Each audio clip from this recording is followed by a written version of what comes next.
materialidad necesariamente sigue a la intelectualidad. Y así, según una cosa esté, diríamos, más lejos de la materia, son los grados del intelecto, de la intelectualidad. Lo que es adecuado al intelecto es el objeto, diríamos, es comúnmente el mismo ente, adecuado al intelecto. Propio,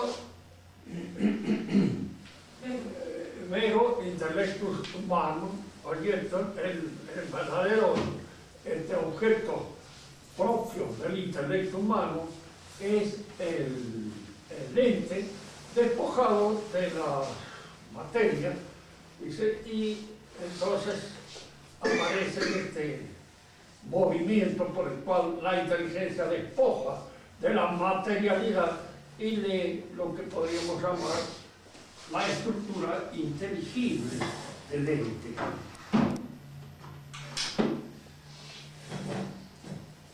La inteligencia humana no está hecha, de acuerdo con esta tesis, para comprender directamente lo que es espiritual puro, sino que necesita precisamente para penetrar en la inteligibilidad de las cosas, hacer a las cosas un despojamiento de la materia que estas cosas poseen, que tienen. En la clase pasada nosotros hemos visto más o menos este proceso de acuerdo con la enseñanza tradicional de Santo Tomás de Aquino. Este proceso de abstracción por el cual la inteligencia desposee a la realidad de los elementos materiales inasimilables por la inteligencia se llama precisamente abstracción. Y Santo Tomás ve y enseña, de acuerdo, de conformidad con la enseñanza de Aristóteles, que la inteligencia obra aquí de dos modos, según dos modalidades, a las cuales se le llama una intelecto agente y a la otra intelecto paciente. Nous poieticos, nous paceticos, según las designaciones hechas por Aristóteles. Es decir, el intelecto es uno solo, por supuesto, pero obra de dos maneras. Una despojando a la realidad de todos aquellos elementos que no son asimilables por la inteligencia del hombre, y la otra recibiendo la impronta, lo que podemos llamar la forma esible, la forma conocible de las cosas en el intelecto. Y allí el intelecto crea un concepto, crea una idea, crea un signo para representar la cosa conocida. Y este signo está o supone en el intelecto humano por la cosa conocida. Indudablemente, en este conocimiento, que es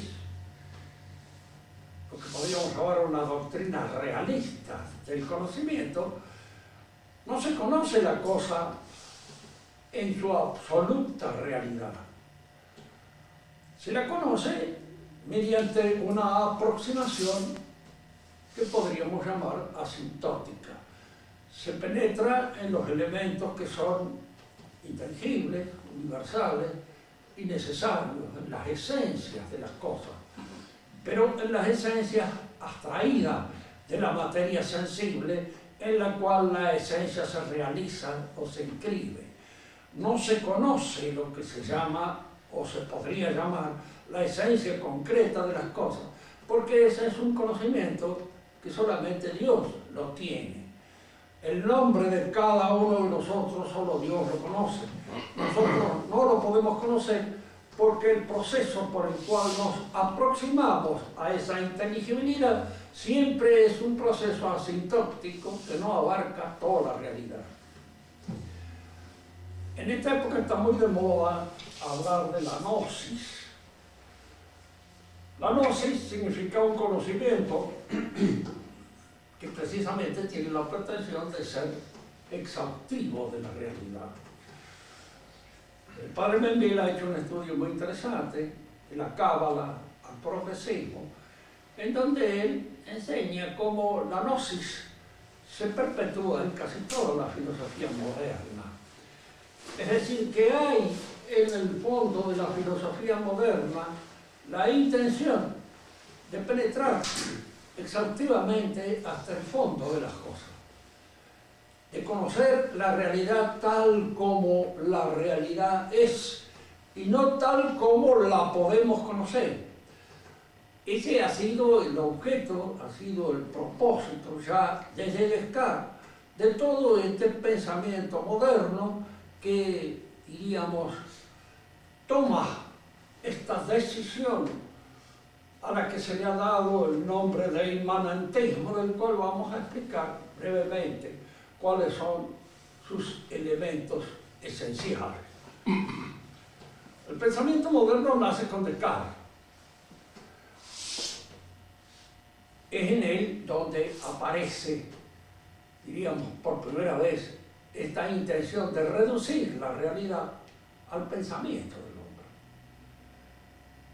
y a dar del conocimiento como si el conocimiento poseyera un saber exhaustivo de la realidad. Todo lo que podemos saber de la realidad es lo que está en nuestro conocimiento.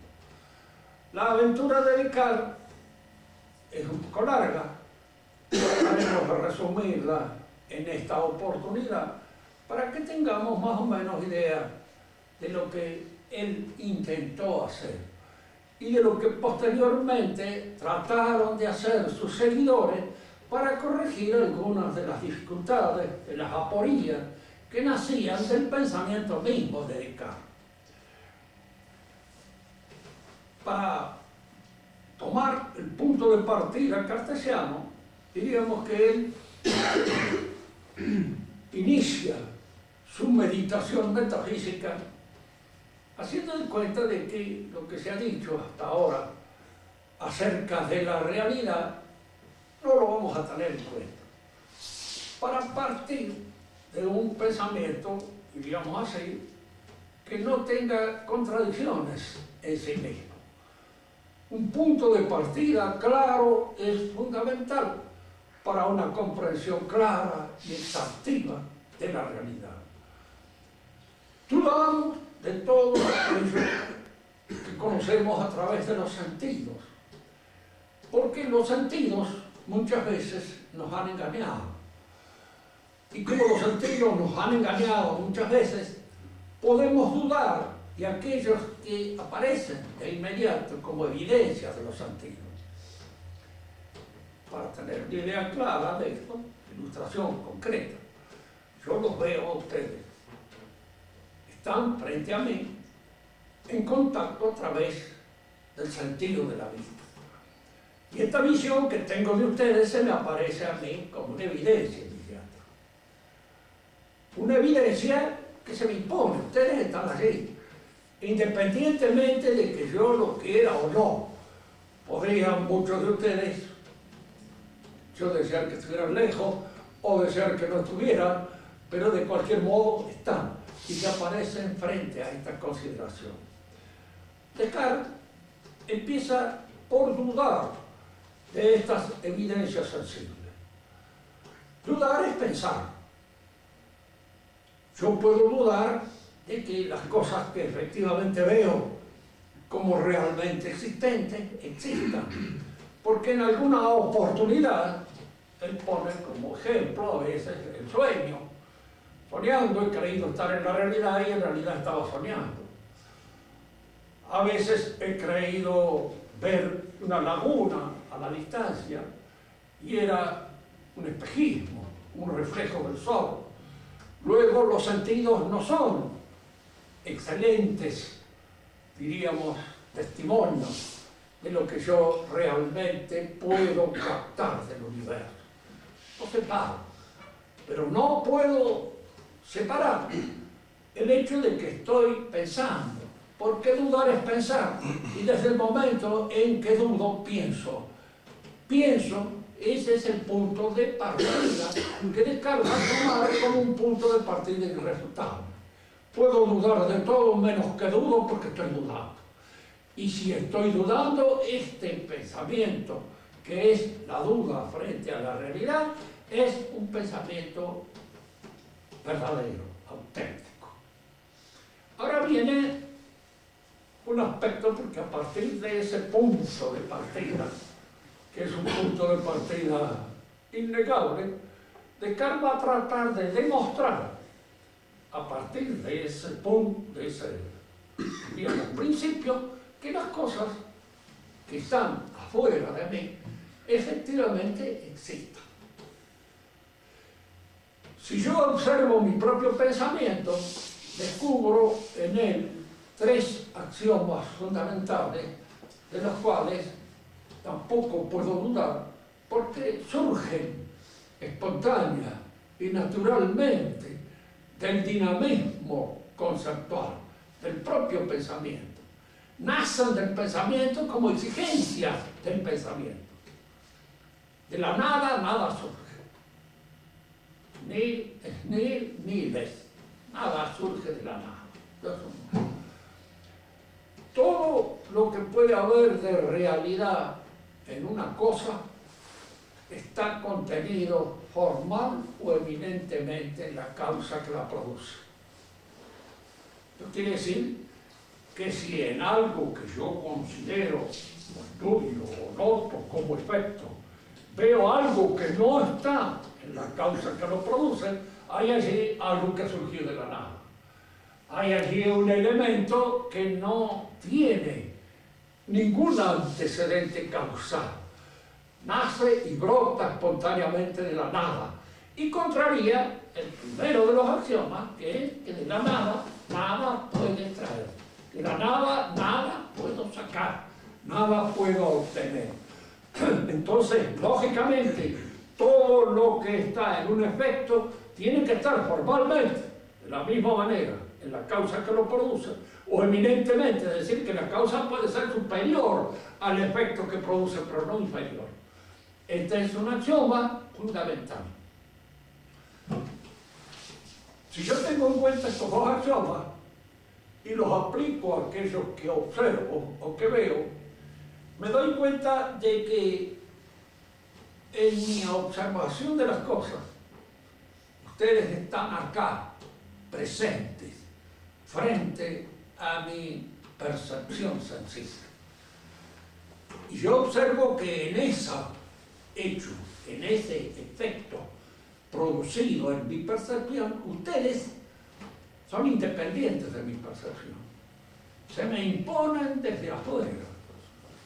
Ese es un contenido que está en la apreciación del hecho.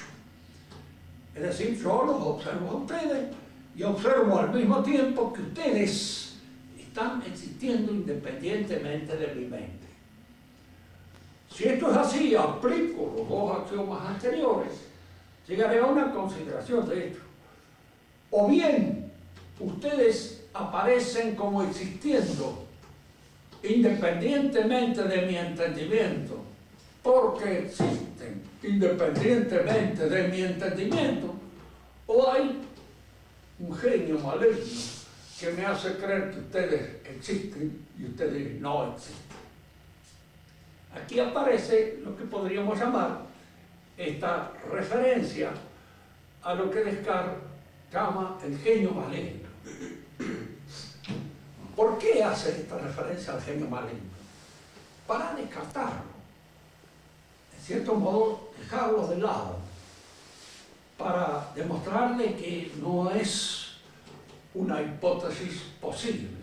Y no siendo una hipótesis posible, no queda nada más que una sola causa.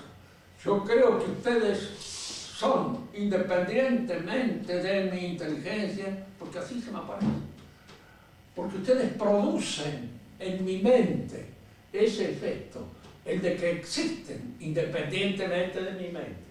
Y entonces, si ustedes existen independientemente de mi mente, puedo yo decir que ha demostrado de que la existencia extramental de las cosas está fundada en una argumentación y en un razonamiento perfecto, llevado con toda claridad a partir de la idea de la duda universal. Pero está esta hipótesis que puede ocurrir.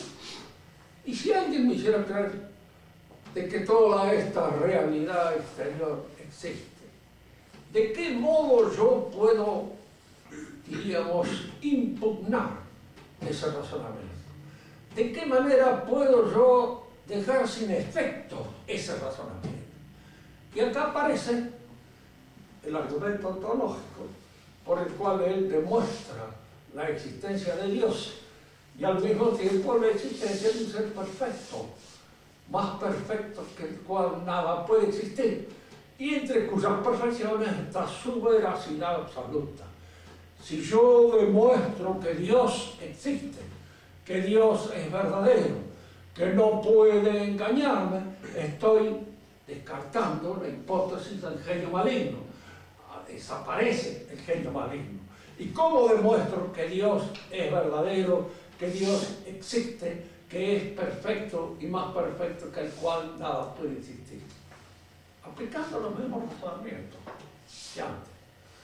Yo tengo la idea de un ser perfecto, más perfecto que el cual nada puede existir.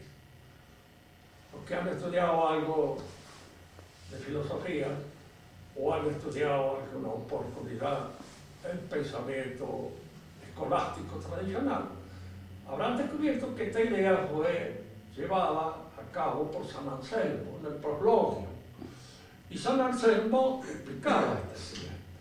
Y fue posteriormente discutida por Santo Tomás de Aquino y por algún otro pensador benedictino que demostraron que este argumento no funcionaba. Vamos a hacerlo funcionar tal como lo hace funcionar Descartes. Y después veremos a ver si efectivamente es o no es un argumento válido. En mi mente existe la idea de un ser perfecto, más perfecto que el cual nada puede existir. Si ese ser perfecto no existiera, no sería perfecto. Tendría una perfección fundamental que lo haría imperfecto. Luego, la idea de un ser perfecto, más perfecto que el cual nada puede existir, implica necesariamente la existencia de ese ser. Porque si no estuviera la existencia de ese ser, no sería la idea de un ser perfecto. Yo soy un ser imperfecto. No puedo tener la idea de un ser perfecto habiéndolo creado yo, porque entonces estaría contrariando los argumentos anteriores. Es decir, el efecto tendría más realidad que la causa que lo produce. Si la idea de un ser perfecto fuera producida por el ser imperfecto, que es el hombre, habría en ese ser perfecto una realidad superior a la causa que la provoca. Entonces, vuelve a demostrar otra vez acá que el ser perfecto que yo pienso en mi mente tiene necesariamente que existir. Y si tiene necesariamente que existir, ese ser perfecto es el que me asegura a mí que la hipótesis del genio maligno es falsa. Y es una hipótesis contradictoria, que no tiene fundamento.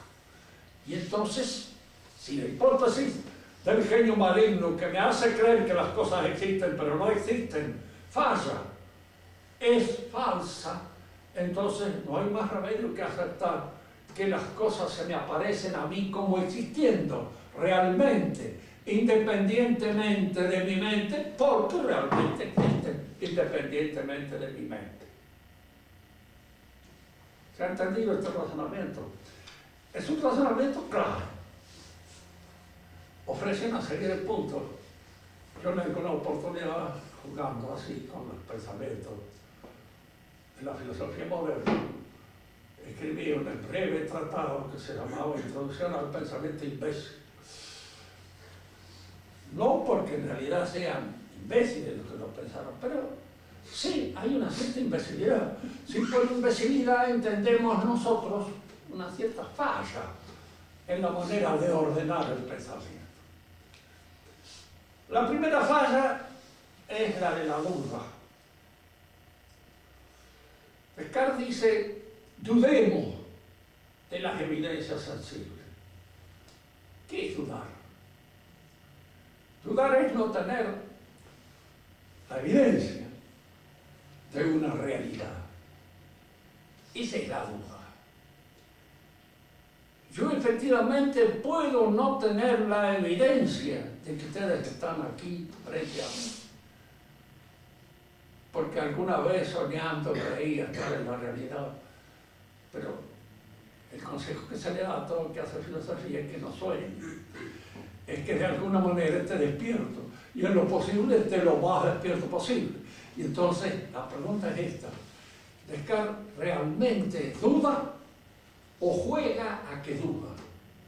Porque una cosa es dudar efectivamente de una realidad, es cuando no tengo la seguridad de que esa realidad sea eso que yo consigo. O jugar a que dudo. Si yo estoy jugando a que dudo, indudablemente mi iniciación en este razonamiento no es buena, no es correcta, no es del todo verdadera, porque estoy haciendo un juego. Este juego está dudar cuando no se duda. ¿Dudaba realmente Descartes? Cuando nosotros vemos que hay errores de los sentidos, en realidad Santo Tomás había hecho un buen examen de estos errores de los sentidos. Él dice que el sentido refleja un fenómeno real, cabal, laguna o espejismo. La laguna o el espejismo son dos fenómenos que de alguna manera pueden en ciertos momentos confundirse. Pero la confusión no es del sentido. La confusión es del judicium sensum, es decir, del juicio que yo pronuncio cuando percibo. Si yo digo que lo estoy viendo a Barrio, pues indudablemente eso es un juicio del sentido. Yo estoy viendo una realidad que está allí, pero yo pronuncio, juzgo que es Barrio. Es ahí donde puedo equivocarme, en el juicio del sentido, pero no en la percepción que la recibo en la medida en que estoy sano de una manera correcta. Es decir, veo una persona, la puedo confundir con otra, pero en esa confusión con otra no es el sentido el que se equivoca, sino mi juicio del sentido. Es un judicium sensum. Es, diríamos, la aplicación de la cogitativa a la percepción real y concreta de una cosa. De manera que Descartes, cuando nos invitó a nosotros a hacer tabla rasa de todo lo que habíamos conocido, indudablemente hizo tabla rasa de todo lo que habíamos conocido. Y se olvidó de estudiar una serie de cosas que ya habían sido consideradas con anterioridad, con bastante detenimiento, y se había llegado a la conclusión de que no era así. No hay error de los sentidos, hay error del juicio. Y entonces lo que se equivoca es el entendimiento, lo que se equivoca es el pensamiento. Cuando yo digo que aquello es una laguna y lo que estoy viendo es un espejismo, el sentido no hace nada más que percibir un fenómeno físico al cual yo le atribuyo una noción diferente a la que efectivamente tiene. Primero, error. El segundo es la noción misma de Dios. Yo puedo tener la idea de un ser perfecto, más perfecto que el cual nada puede existir. ¿Por qué? Porque es una idea que está en el orden del intelecto. Diríamos, del orden del conocimiento al orden de la existencia, no vale la consecuencia. Indudablemente yo no puedo pensar en un ser perfecto, más perfecto que el cual nada puede existir, sin pensar que existe, ¿cierto? Pero todo esto sucede como una exigencia lógica, sucede en el orden del entendimiento. No puedo pensar en un ser perfecto, pero una cosa es que no puedo pensar y otra cosa es que independientemente de mi pensamiento exista o no exista. Descartes dice que yo no puedo tener, siendo un ser imperfecto, la idea de un ser perfecto, más perfecto que el cual nada puede existir. Esa idea que yo tengo de un ser perfecto, ¿es perfecta? ¿O es una idea imperfecta? Fíjense que si alguna idea imperfecta tenemos, es la idea de Dios. Sobre Dios no tenemos nunca una idea perfecta. Si tuviéramos una idea perfecta de lo que es Dios, seríamos la segunda persona de la Santísima Trinidad. Porque es en ella donde será la idea perfecta de lo que es Dios. Es decir, la idea con existencia cabal y completa. Nosotros tenemos una idea imperfecta de lo que es Dios. De manera que esa idea de un ser perfecto, siendo en sí misma imperfecta, no contradice los principios de los cuales Descartes parte, porque es una idea provocada precisamente por un ser imperfecto que soy yo y que tiene todas las imperfecciones de mi manera de conocer. No tengo la idea de un ser perfecto. Y si el argumento ontológico se desmorona como consecuencia precisamente de esta crítica que nosotros le hacemos y que fue hecha en su debida oportunidad en más de una ocasión, se cae todo el argumento de Descartes, viene abajo. No puede tomarse como punto de partida una duda, porque la duda no es auténtica, no es cabal. No dudo de que las cosas existan. La evidencia sensible no puede ser puesta en duda. ¿Por qué? Porque si es puesta en duda, yo no estoy en mi cabal. Estoy fuera de mi cabal. Estoy en una posición o falsa, jugando a que dudo y no dudo realmente, o realmente no estoy enfermo mentalmente. Y estoy dudando de una realidad que se me impone. Y yo no puedo desdeñar una evidencia inmediata para favorecer otra evidencia que aparentemente sería más evidente que la primera. ¿Piensan ustedes que una evidencia es en sí mismo evidente o no lo es? Y si es evidente, no es más ni es menos evidente que otra. Es una evidencia y se acabó el problema. Y la evidencia es aquello que en alguna medida se me aparece como indiscutible. Y si la discuto, estoy yo entrando en un terreno de artilugios conceptuales que no es el camino recto que debo seguir para comprender una realidad. Descartes falló. A él le va a suceder Kant. Y Kant en alguna manera va a tratar de subsanar los problemas planteados por Descartes. Y este subsanamiento de Kant, vamos también a tratar de explicarlo. Yo no lo digo, bueno, es muy fácil tirarlo Kant en un ratito. Pero sucede esto, que en realidad el razonamiento puede reducirse a una cosa relativamente corta, porque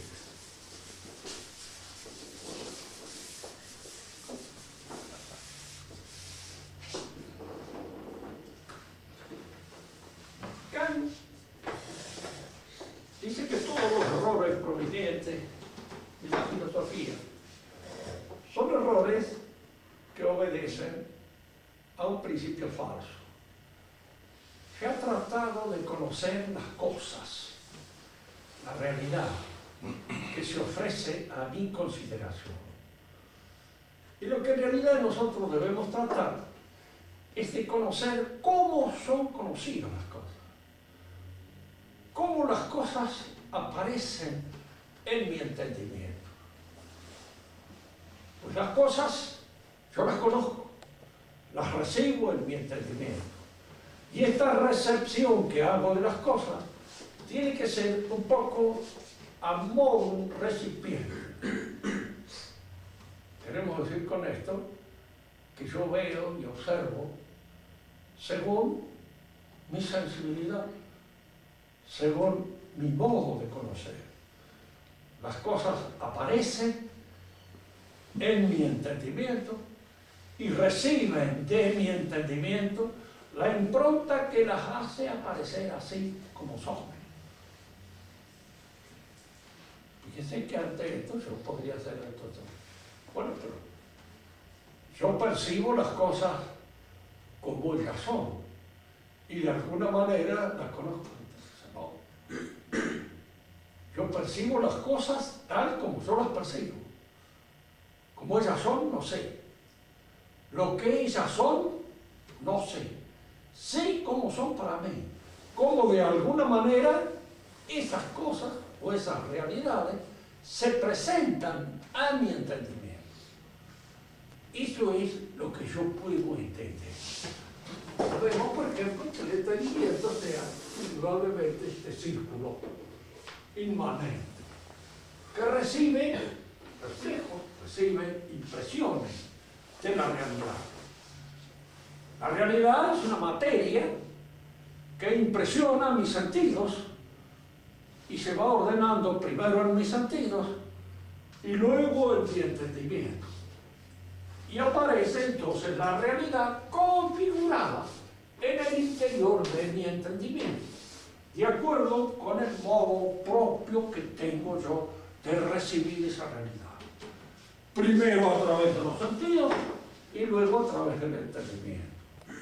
A través de los sentidos yo las recibo en el espacio y en el tiempo. Entonces él dirá que el espacio y el tiempo son dos formas a priori de la sensibilidad, dos formas a priori que imponen los sentidos para organizar, ordenar la recepción de las cosas. ¿Se entiende esto? ¿Se entiende? Fíjense que uno podría hacerle la crítica que se le ha hecho y que él la va a contestar. El espacio, podemos decir, es una medida determinada, tiene dimensiones determinadas. El espacio geométrico que yo puedo percibir, si es en una superficie plana, tiene dos dimensiones. Si es en un volumen, tiene tres dimensiones. Si es en cierto modo en un volumen en el que las cosas se mueven, tiene cuatro dimensiones. Porque en un plano quiero ubicar un punto determinado, necesito esta medida y esta. Dos dimensiones para poder ubicar ese punto.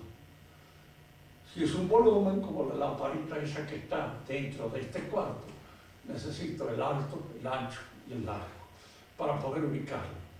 Pero si esa lamparita estuviera en movimiento, necesito un cuarto dimensión que es el tiempo. Es decir, ¿en qué momento pasa por este lugar? ¿En qué determinado momento entonces aparece esta cuarta dimensión en el tiempo, de acuerdo con las nociones que da, digamos así, antes? Bueno, Kant discute de que los tiempos geométricos sean, los espacios geométricos sean el espacio. Porque él dice, yo tengo una idea del concepto anterior a todo espacio geométrico. Un espacio geométrico puede ser de 100 metros por 1000 metros, de 10.000 metros por 100.000 metros, lo que fuera. Todos esos yo los consigo, pero todo eso están ordenados dentro de una noción de espacio que las combina, que está en el fundamento de todas ellas, y que no es ninguna de ellas, es anterior a todas ellas. Y por eso él dice, es una forma a priori de mi sensibilidad. Y así como el espacio es una forma a priori de mi sensibilidad, lo es también el tiempo. En el tanto yo estoy en movimiento, las cosas las percibo temporalmente, las percibo en la temporalidad. El tiempo y el espacio son pues nociones a priori del entendimiento. Admitamos esto, que efectivamente sean nociones a priori del entendimiento. Luego yo tengo que entrar en las cosas porque a mí de repente se me aparece que fulano tal existe, efectivamente y realmente, independientemente de mi entendimiento. Allí está Corbalán. Existe independientemente de que lo piense o no lo piense. Así aparece en el entendimiento. ¿En dónde aparece esa realidad? en el juicio que emito yo. Corvalán existe independientemente de mi entendimiento. Eso es un juicio. En ese juicio está señalada la realidad de Corvalán. Corvalán se me aparece realmente, efectivamente, como existiendo. ¿En dónde se me aparece? En el juicio. Y el juicio es lo que determina, digamos así, la modalidad, cómo las cosas se me presentan. Las cosas se me van presentando como reales, como supuestas, como posibles, etcétera, etcétera, y cada una de ellas, cada una de estas modalidades, cómo las cosas se me presentan, está expuesta en un juicio. Estos juicios tienen dos tipos. Él lo señala perfectamente bien. Un juicio puede ser a priori, cuando no hace nada más que desarrollar lo que está contenido en el sujeto del juicio. El hombre es un animal racional. Puede ser a posteriori, cuando de alguna manera en el juicio aparece un elemento que viene de la experiencia sencilla. Corvalán está sentado sobre una silla blanca. Eso ya no es un juicio a priori, sino a posteriori, porque aparece como una consecuencia de la experiencia que yo tengo en este momento de él. Entonces, es en los juicios donde Kant ve, diríamos, emerger las figuras, las formas que el entendimiento impone a las cosas que va conociendo. Todas estas formas nacen acá, de mi entendimiento. Primero, en mi entendimiento se constituyen las cosas ubicadas en el espacio y en el tiempo. Posteriormente aparecen como reales, como posibles, como semejantes, como no semejantes, como con todos los elementos que constituyen. Todo esto se realiza en la interioridad de mi entendimiento, que percibe así los fenómenos de la realidad, es decir, las apariencias de la realidad, lo que la cosa es, independientemente de que yo la observe o no la observe. Para Kant es no desconocido, no sé qué es. Sé cómo es cuando entra en mi entendimiento, pero esto yo sé que existe independientemente de mi entendimiento. Sí, así lo dice mi entendimiento. En el entendimiento está, diríamos, la constatación de que las cosas existen independientemente del entendimiento. Pero pueden existir independientemente del entendimiento. Sí, mi entendimiento me dice que sí, que pueden existir independientemente de mi entendimiento. Todo eso se da en el entendimiento siempre. Y sáquenlo de ahí. Fíjense que ha habido algunos intentos neoscolásticos con Bale, el padre Castellani hizo un trabajo sobre eso, tradujo una obra también de un sacerdote jesuita francés que había querido demostrar de que, en fin, Descartes tenía una intención realista y de que en el fondo se podía, a partir de los puntos de mira de Descartes, encontrarse con la realidad de las cosas. Si solo lo dice con mucha gracia, dice, si todas estas puertas aparecen aquí en el pensamiento de Descartes, pero son pintadas, no son puertas que se abran a la realidad, están pintadas. Siempre Descartes dirá a usted, sí, efectivamente eso está en el pensamiento. Todo eso está en el pensamiento. ¿Cuál es la crítica que posteriormente se le ha hecho a Descartes? En primer lugar, que si efectivamente todas las cosas son tal como nosotros las percibimos y tal como se configuran en nuestro entendimiento, ¿cómo se explica el error de las cosas? ¿Por qué yerro? ¿Por qué no se adecua en un momento determinado de un pensamiento con la realidad? ¿Por qué hay una distorsión entre una y otra? Es una de las aporidas del pensamiento de Descartes. Es una aporía que va a tratar de levantar Hegel con sus pensamientos, diríamos así, con ese idealismo absoluto, que vamos a explicar con un poco más de detenimiento en la clase que viene. Pero es una aporía que está en Descartes. Y la otra aporía que está en Descartes es esta. Si yo no conozco nada más que fenómenos, es decir, apariencias sensibles, la apariencia de las cosas, ¿qué es un juicio? Pregunta. ¿Es una apariencia, es un fenómeno? Si es una apariencia, es un fenómeno, el juicio es una proposición gramatical. Es decir, el juicio es lenguaje, y nada más que lenguaje. Entonces yo lo único que conozco es el lenguaje. Y en alguna medida todo el saber de la filosofía se tendrá que limitar al estudio, al conocimiento exhaustivo del lenguaje. Wittgenstein. Y los últimos, diríamos, neomodernistas, o últimas cosas modernas, que de alguna manera tratan de analizar el pensamiento de Kant y llevarlo a sus últimas consecuencias. Las últimas consecuencias es esto, porque si el juicio es algo que se encuentra como una afirmación puramente intelectual o espiritual detrás del lenguaje, ya es una cosa así, es una X desconocida, no la puedo conocer. Lo que conozco es el lenguaje. Si lo que conozco son fenómenos, lo que entra y de alguna manera se manifiesta en mi entendimiento a través de mi percepción sensible de las cosas es la ley. Es una proposición gramatical. Es este el lenguaje escrito o este lenguaje oral y nada más que eso. Y eso es lo que tiene que convertirse en un momento determinado en el objeto del saber filosófico. ¿Se entiende más o menos esto?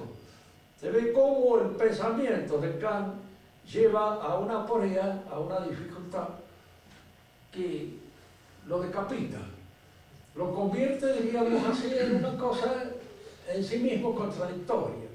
El pensamiento de Kant no se sostiene más, y al no sostenerse más, sus continuadores, indudablemente, tratan de corregirlo, tratan de evitar en alguna medida que este pensamiento quede en eso, y tratan de corregir su aporía.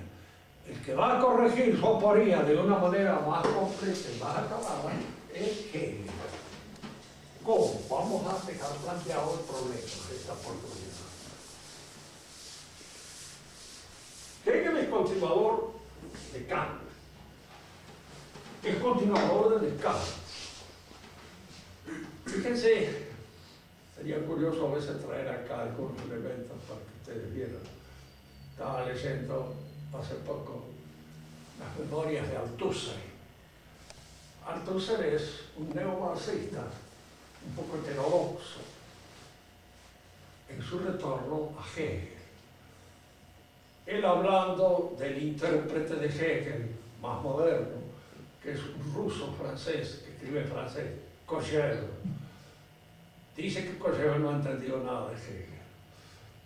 Cogel dice que Sartre no ha entendido nada de Hegel. Sartre dice que Althusser no ha entendido nada de Hegel. Es decir, cada uno de los intérpretes de Hegel asegura que los demás no han logrado interpretarlo nunca jamás en su vida. Yo el último gran intérprete superinteligente que he conocido es el padre Serpich, que creía haberlo entendido. De manera tal de que yo quiero poner esta pequeña reflexión sobre Hegel dentro de los modestos límites en que puede ponerse alguien que indudablemente no ha tenido ningún interés en entender lo que soy yo, de manera tal de que si los que han tenido interés en entenderlo no lo han entendido, ustedes sacan la conclusión que les parezca más aproximada respecto a la comprensión que puedo tener yo de lo que es el pensamiento de Hegel. De cualquier manera lo he leído, no en su lengua original, como dicen que hay que leerlo, correspondiente, no sé alemán, pero lo he leído en francés, lo he leído en italiano, lo he leído en inglés. y con aproximadores que supongo yo de que han aprendido bien la lengua alemana y que a mí me hubiera costado bastante llegar a traducirlo mejor que ellos. Así que me he ahorrado el trabajo de entender la lengua y traducirlo mejor de lo que pueden haber traducido ellos. Pero mi comprensión del problema es una comprensión hecha a ojo de buen cubero y en alguna medida hecha por un criterio tomista. Esto es parte de este hecho. Esta es la realidad, lo real. Este es el hombre. Dice que el hombre hay que entenderlo colectivamente, socialmente. El hombre no es un individuo aislado, es un ser que actúa en comunidad con otros. Lo que hace que el hombre descubra su propia realidad es el rechazo que la realidad provoca sobre él. Es decir, la realidad es lo que se le presenta como lo otro que él, lo que se le opone, lo que es distinto, lo que lo contraría, lo que lo obliga indudablemente a ejercer su razón, a trabajar, a obrar sobre la realidad, con el conocimiento, con las manos, con su acción, con el propósito de construir en la realidad su casa. Hegel lo dice en francés, chez soi. Être chez soi, estar en su casa, este es el objetivo, este es el propósito del hombre. Y como este es el propósito del hombre, el hombre trata de obrar sobre la realidad, por medio del conocimiento en primer lugar, y por medio de la acción, y a la vez una acción que se va realizando de mancomun entre todos los hombres, porque el hombre es social. Acá nosotros nos encontramos entonces con la primer tríada dialéctica que aparece en el orden de lo real. La realidad es la negación. El hombre es la afirmación.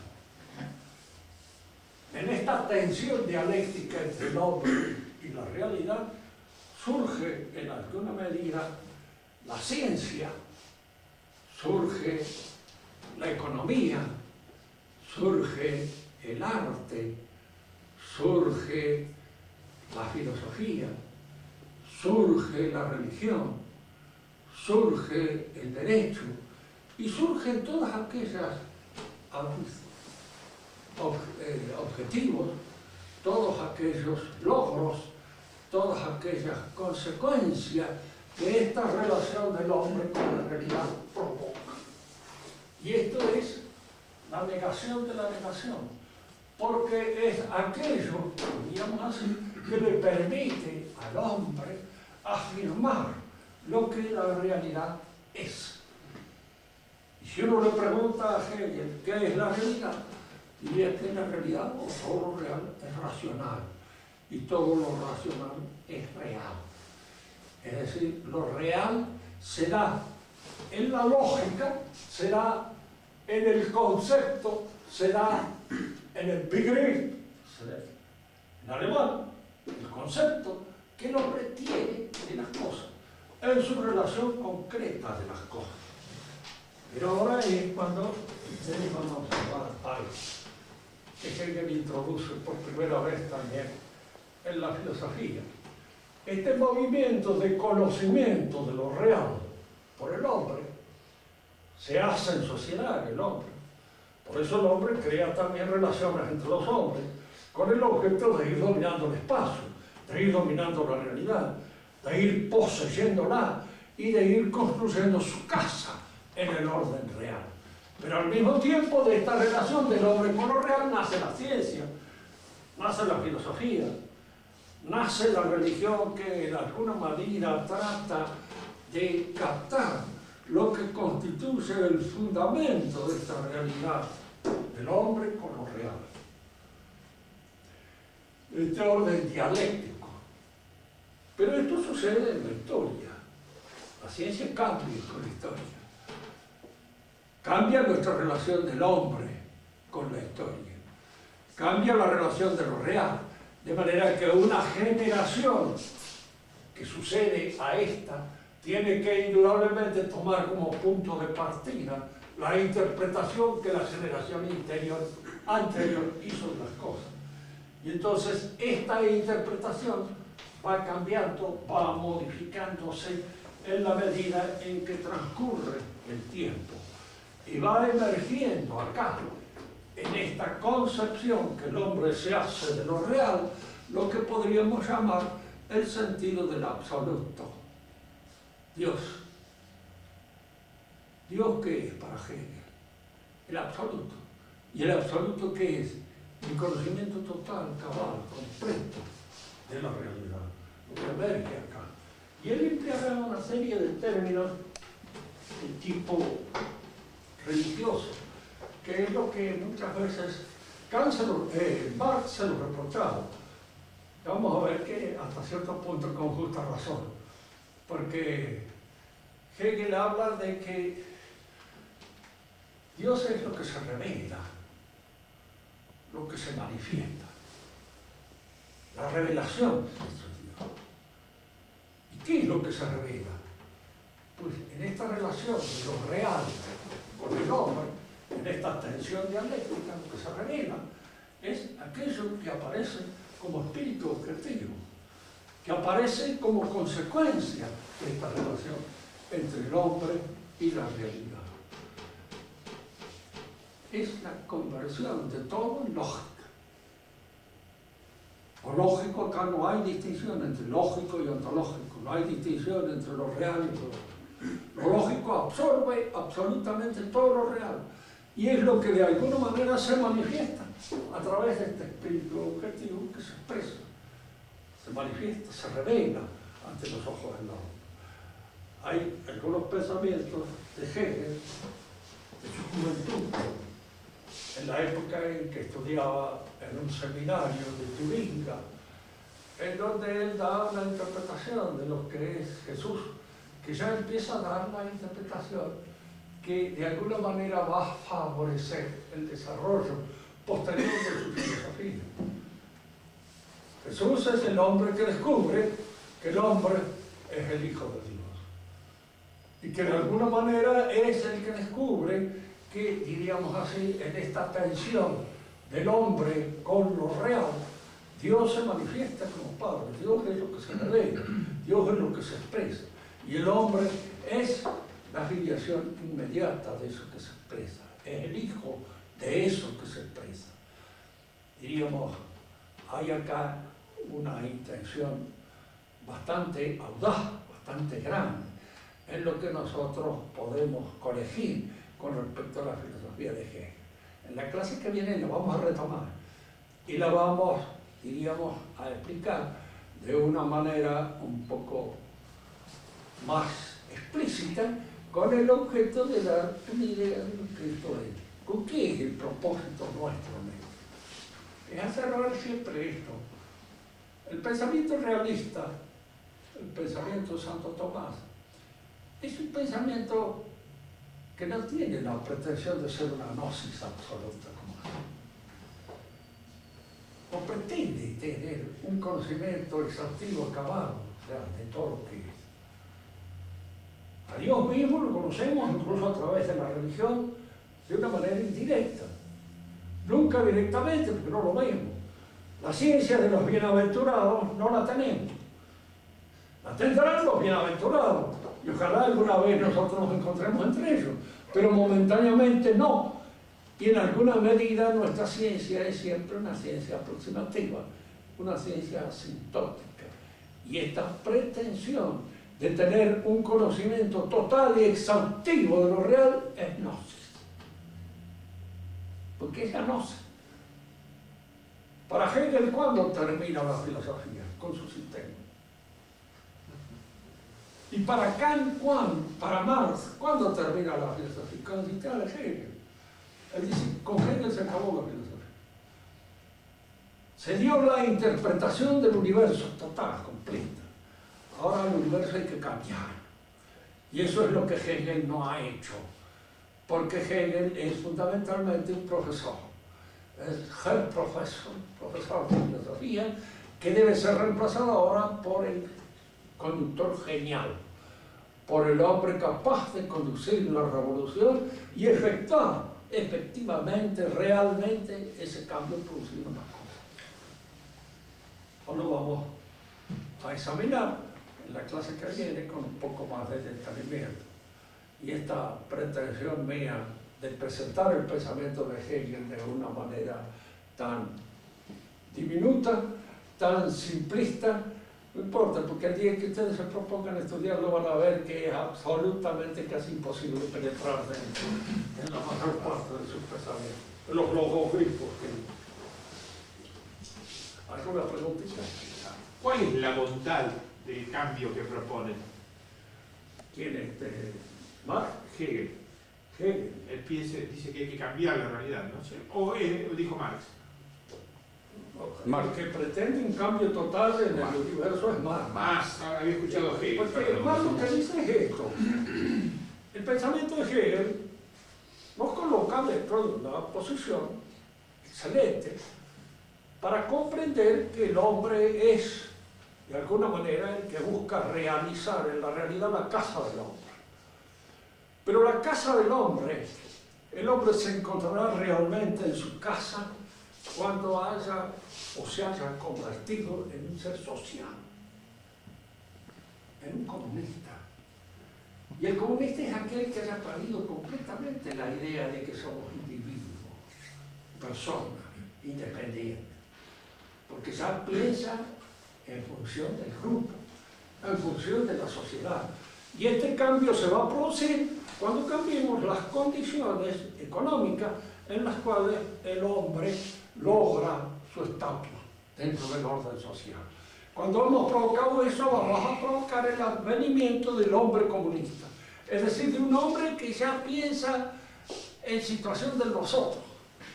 Fíjese que los médicos pueden tener una idea más o menos aproximada de esto a través de toda esta psicología grupal y todas estas cosas que se dan ahora, y en la cual se va buscando precisamente esa inmersión del individuo o de la persona en la masa. ¿Se puede lograr eso? Yo creo que no. Y que esa es la parte utópica del pensamiento de Marx, y es con el que tropieza el pensamiento de Marx. Es decir, en Marx hay un utopismo fundamental, que es ese cambio en el hombre no se produce. Todos estos individuos que han tratado de ser cambiados durante la Revolución Rusa seguían siendo tan sinvergüenzas como somos nosotros, y la mayor parte de ellos buscando la mejor manera de acomodarse como podían con el régimen que puede. Y es imposible sacarlo a veces de la mente del hombre, porque esa transformación del hombre en ser social no se produce. Y la transformación sería espantosa. Marx mismo ni la vislumbraba. Él era un burgués completo en toda la extensión de la palabra. Incluso lo era no solamente por su educación, la clase social a la que pertenecía, sino los gustos incluso que tenía. Así que no creo que hubiera sido eso un ideal muy grande de él, pero él veía eso como posibilidad. Total, lo que tendría que aguantársela serían otros. Profesor, eso que usted comentaba de Marx con respecto a que vio la necesidad frente al caro profesor Hegel del actor, digamos del hombre de acción, eso ya lo previó el mismo Hegel, la figura de Napoleón mediante. Sí, Hegel lo ve, ¿sí? Y en la figura de Napoleón precisamente, pero es Marx el que va a sacar las consecuencias de esta lógica que se encuentra en algún modo implícita en el pensamiento de Hegel. Pero Hegel no ha extraído las consecuencias todas de esa lógica. Él ve en Napoleón el hombre, el hacedor. Y Marx lo ve también. El que lo va a ver en él mismo va a ser Lenin o Stalin, porque ellos se consideran de alguna manera filósofos y al mismo tiempo conductores del pueblo. Porque es la filosofía que se realiza ahora como acción transformadora, efectiva y real de lo real. Esto es la posmodernidad. Y la posmodernidad termina en estos pensadores.